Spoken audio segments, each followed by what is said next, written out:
yun guys, no. So nandito kami sa S4M Motomaniac. S4M Motomaniac. Yan, sa mga decals, stickers, yan lahat po kompleto sila yung mga kanyang mga services na ino-offer. Siyempre may piso wifi yan. Pero ito guys, hindi sa amin galing. Kami lang nagme-maintain. Shoutout kay kay Ma'am Shang Tua, no. Maraming salamat po, no. Kami po yung nagme-maintain ng lahat ng kanilang piso wifi dito sa San Pedro, Laguna. Okay, tsaka GMA Cavite. So maraming salamat po. Okay na yung piso wifi. Sira yung USB tulan, sira din yung coin slot. Ito. Sira. Tsaka sira din yung ano. Kasi lagi siyang connecting. Kahit na bagong reflash, bagong So sira.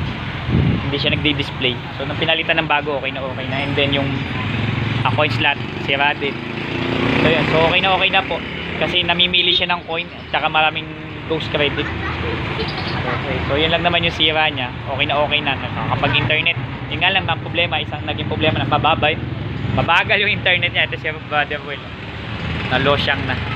So yan, so marami pa kaming gagawin dyan sa Cavite. Alam ko marami pa akong pending, so wala tayong magagawa. Talagang ganun. Okay, so tapusin ko na rin muna yung mga gawa ko dito sa San Pedro.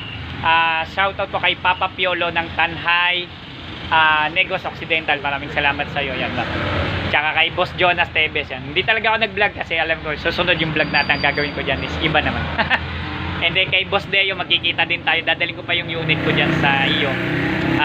Hindi ko pa rin napapagawa naman. So somehow. So kita-kita tayo mamaya po sa area 1 ng Dasmariñas. At saka meron pa po akong 13. So kung kayanin ko pa magmagallanes or else bukas na ako magmamagallanes. Meron pa po akong Rosario Cavite. Meron pa po akong Mendez Cavite. So yan, kita-kita po tayo tsaka Tagaytay. So bahala na si Batman sa amin kung saan kami papadpadin. Maraming salamat po. PC mo gawa mo. Don't forget to subscribe.